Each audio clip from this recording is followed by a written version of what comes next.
Os hago una pregunta. ¿Por qué los medios se centran tanto, digamos, en esta violencia material, como la quema de contenedores o la rotura de escaparates? Hoy, por ejemplo, he visto en Twitter una imagen de un montón de periodistas que se agolpaban por sacar una foto o un vídeo de ese escaparate, creo que era de un banco roto al que incluso le habían prendido fuego, y había una cantidad de periodistas brutal, ¿no? Pero yo me preguntaba, ¿dónde estaban estos periodistas cuando hay un desahucio? ¿Por qué no tiene esa repercusión mediática cuando una persona anciana de 80 años es desahuciada? ¿No es eso también una forma de violencia? ¿No es violencia estructural? ¿Podríamos catalogarla así? ¿Por qué no tiene esa repercusión mediática, por ejemplo, un desahucio, como la quema de un contenedor, ¿no? Ya que hablamos de violencia, violencia material, a mí me gustaría que hablásemos de diferentes tipos de violencia, no tan solo de la violencia material. Es decir, la pregunta no es tanto la violencia material, sino de dónde viene esta violencia material. Es decir, una persona se levanta de la noche a la mañana y decide quemar contenedores, romper escaparates o manifestarse en la calle, o hay una razón de fondo, es decir, que tiene algún tipo de causa. La persona que se está protestando lo hace con algún tipo de motivo, ¿no? Tenemos que entender de dónde viene esta violencia. Yo personalmente puedo no estar de acuerdo con las palabras de Pablo Hasél, ¿no? Pero creer que lo que está sucediendo, todas las protestas que está habiendo alrededor de España, es tan solo una consecuencia de que hayan metido a Pablo Hasél, quieran meter a Pablo Hasél en la cárcel, es pasar de forma muy superficial el problema, ¿vale? Entonces, lo que ha pasado, o lo que está pasando, es que muchos jóvenes están cansados. Yo uno de ellos, ¿no? Y podría daros diversos datos. Por ejemplo, que tenemos 5 millones de pobres energéticos en nuestro país, es decir, 5 millones de personas no pueden permitirse pagar la factura de la luz o tienen serias dificultades para hacerlo. ¿No es eso violencia estructural? Por ejemplo, otro dato, el paro juvenil de un 40%.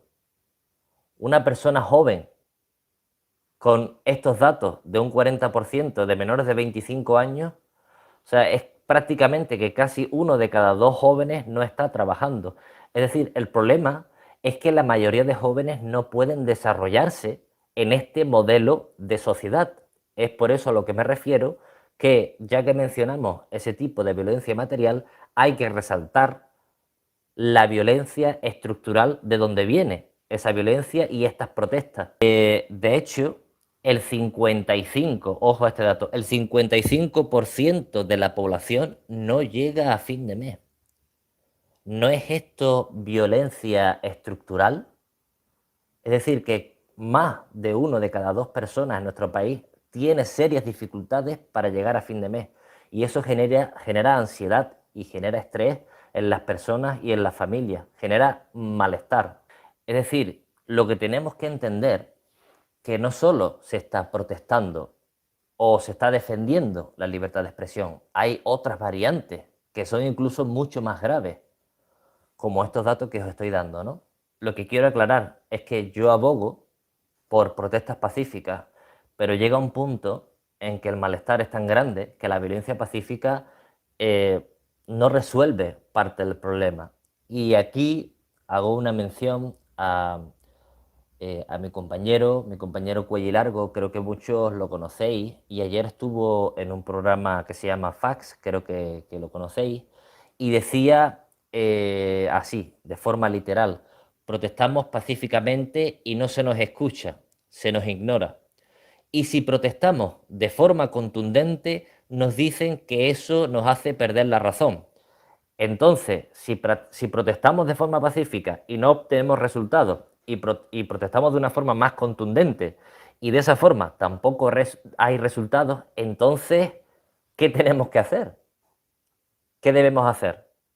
La sumisión, eso es lo que debe hacer el pueblo, someterse a esas circunstancias. Sucedáneo dice, pase lo que pase, los medios de comunicación establecen el pensamiento popular. Estoy bastante de acuerdo con esta afirmación. No sé si recordáis el bombo que le dieron al tema de los ocupas, ¿no? Se pegaron semanas y semanas hablando de la ocupación, pero no hablaban de las causas de esa ocupación, ¿no? Entonces, otro dato que tengo aquí dice el 80% de los jóvenes no pueden acceder a una vivienda ni en propiedad ni en alquiler. Es decir, gente de mi generación, gente de mi edad, no puede permitirse el lujo de ni siquiera poder pagar el alquiler o de tener una vivienda en propiedad. Es decir, se le está limitando la capacidad de desarrollarse. Y eso también es violencia. Eso genera un malestar, genera un estrés. Y no tan solo la violencia estructural, porque se habla de violencia material. Yo aquí os he mencionado un poco de la violencia estructural, pero se nos olvida muchas veces, o a los medios de comunicación se les olvida muchas veces, mencionar la violencia policial. Porque, claro, usar balas de goma y arrancar ojos a la gente, tampoco considero que eso vaya a solucionar ningún tipo de problema. El problema está ahí, latente. Al ser un problema estructural, por muchas balas de goma, por muchas porras y por mucha represión, el problema seguirá ahí. No se va a solucionar absolutamente nada. Entonces no se está yendo a la raíz del problema y no se está hablando de todas las violencias, ¿no? No solo la violencia material de quemar contenedores. Se está obviando el hecho de que hay una violencia estructural, que hay una violencia policial también, ¿no? Ya que hablamos de violencia, pues hablemos de todas las violencias.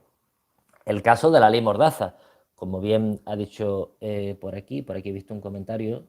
eh, por ejemplo, Javier dice, la ley Mordaza pretende callar la protesta y la manifestación.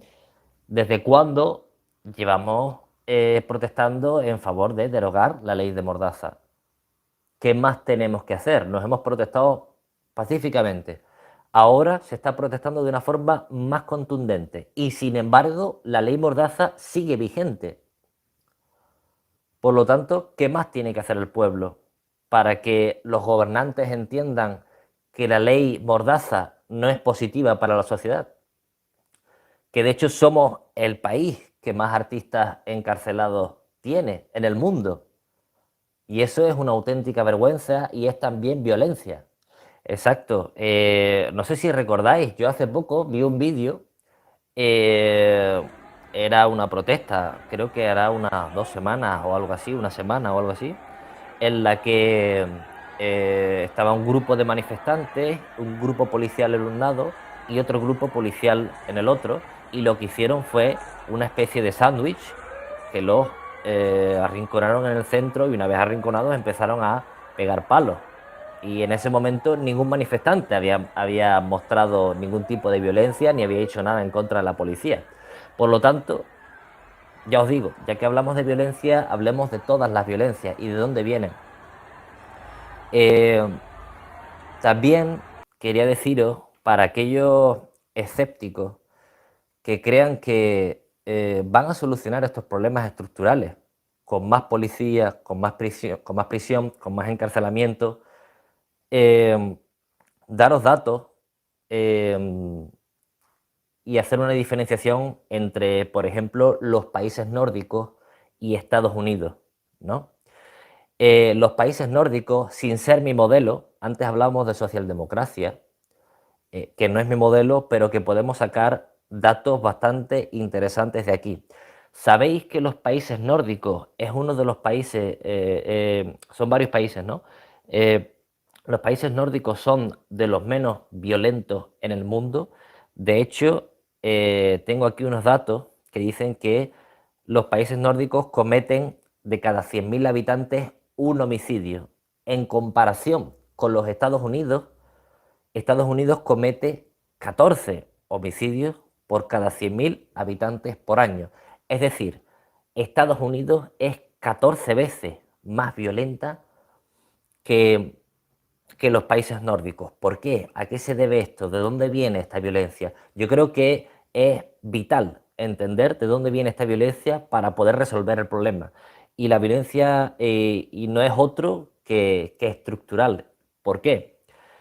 Porque en los países nórdicos una persona puede desarrollarse. De hecho, la educación es completamente gratuita, desde preescolar hasta cursos universitarios y de posgrado. En cambio, en Estados Unidos, uno tiene que endeudarse de por vida. El otro día vi una noticia que decía que hasta los 60 años había gente que estaba todavía pagando esos cursos universitarios. Por lo tanto, incluso con la sanidad, ¿no? Llegaron a ver cifras de que para tratar el COVID había que pagar 35.000 dólares, una cosa así, ¿no? Entonces, por ejemplo, los países nórdicos tienen la menor tasa de policías por habitante del mundo. ¿Por qué tienen la menor tasa de policía por habitante del mundo? Porque las personas medianamente pueden desarrollarse. Por lo tanto, una persona que puede desarrollarse en una sociedad no necesita hacer disturbios o protestar. Y por lo tanto, como no necesita hacer disturbios o protestar, los antidisturbios o los cuerpos policiales quedan obsoletos, no son necesarios, porque la persona puede desarrollarse y tiene todo lo que necesita para ello. Por lo tanto, como vemos, el problema es que la persona lo que necesita es poder desarrollarse para que esa violencia no salga adelante, ¿no?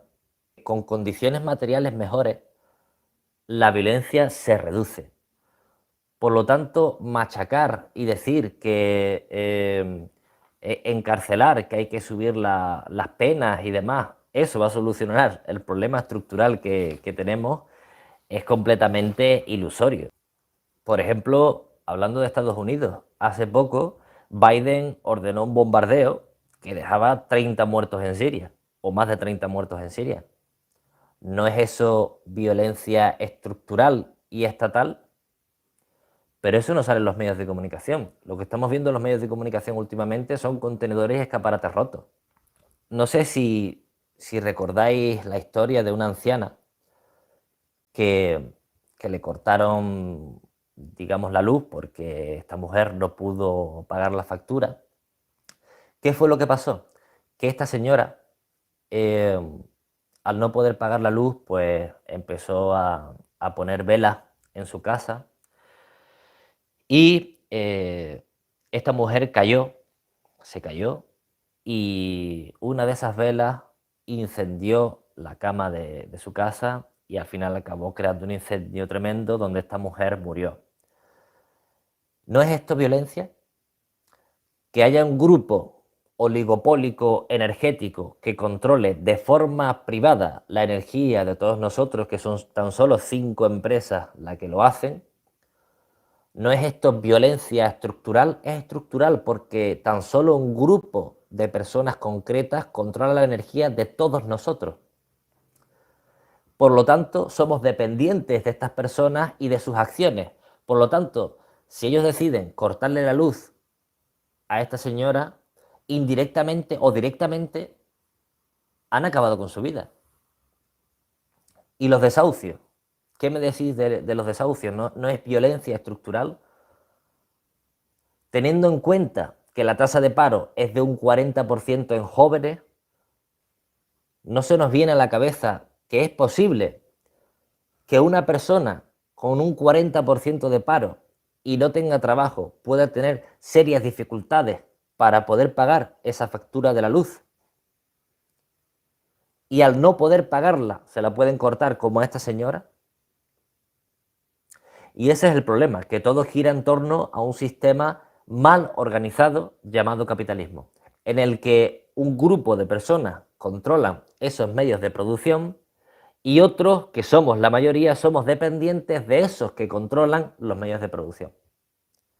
Y esa es la raíz del problema y es de ahí de donde viene la violencia material que hablábamos anteriormente y el origen de la violencia estructural, en el cómo estamos organizados como sociedad, que no permite que muchas de las personas no se desarrollen de forma plena. También quería deciros algo, que, a ver, a la clase trabajadora sobre todo, no se nos ha regalado absolutamente nada y muchas de las conquistas que tenemos hoy en día han sido con enfrentamientos policiales, con encarcelamientos y con violencia material en la calle. Os pongo un ejemplo, por ejemplo el caso de las suffragettes, ¿no? Que buscaban conquistar el voto femenino. Inicialmente las suffragettes hacían mítines en la calle de forma pacífica y de esa forma no consiguieron absolutamente nada, hasta que empezaron a ejercer violencia material con piedras, explosiones, enfrentamientos con la policía de forma directa, encarcelamientos, y al final consiguieron el voto. Porque inicialmente de forma pacífica no se había conseguido y hasta que no entraron en enfrentamiento directo con el Estado y con la policía no consiguieron nada. O, por ejemplo, la huelga de la canadiense, que duró 44 días. 44 días con enfrentamientos con la policía y aquí no estamos hablando de quema de contenedores o romper escaparates. Aquí estamos hablando de tirar tranvías abajo, cortes de luz generales, la ciudad a oscura, enfrentamientos, incluso asesinatos. Al final, después de esos 44 días de huelga, se consiguió el derecho a la jornada laboral de 8 horas. ¿Creéis que esta gente, si hubiese hecho huelgas pacíficas, habrían conseguido algo para nosotros? Porque al final nosotros disfrutamos de esos derechos, ¿no? Que la gente, que las mujeres puedan disfrutar hoy en día, tiene que ver con la lucha de las suffragettes hace mucho tiempo. Con la canadiense exactamente igual. En París, en el año 68 también. Y no quemaron contenedores, sino que directamente ponían coches boca arriba y consiguieron la jubilación a los 62 años. Entonces, los chalecos amarillos, de la misma forma, ¿no? O sea que yo no abogo por la violencia, pero entiendo que de fondo hay una violencia estructural que es la que origina esa violencia material. Claro, es que, de hecho, la mayoría lo que yo quiero que entendáis es que la mayoría de manifestaciones que están habiendo desde que ha pasado lo de Pablo Hasél son pacíficas. La mayoría han sido pacíficas. Y ya os digo, muchas de ellas han sido iniciadas por la policía. Por ejemplo, en Extremadura se estaban manifestando un grupo de agricultores que lo único que pedían eran precios justos. Y la policía ha iniciado a cargar y a pegar porrazos a diestro y siniestro, sin ningún tipo de, digamos, de violencia por parte de esos agricultores. Por lo tanto, es que muchas veces es la propia policía la que inicia ese tipo de violencia, ¿no? Hasta que una estructura social no dé soluciones a 5 millones de pobres energéticos, a un paro juvenil del 40%, a una desigualdad del 0,33%, a que la población no llegue a fin de mes en un 55%, a que el 80% de los jóvenes no pueden acceder a una vivienda, a que 2 millones de jóvenes se encuentran en situación de pobreza, a que Endesa y Iberdrola anuncian beneficios en 2020 y aún así es una de las facturas más caras de Europa. Es decir, la lista es enorme. Hasta que no se solucionen esos problemas estructurales, las manifestaciones seguirán apareciendo y no tiene que sorprenderle a nadie.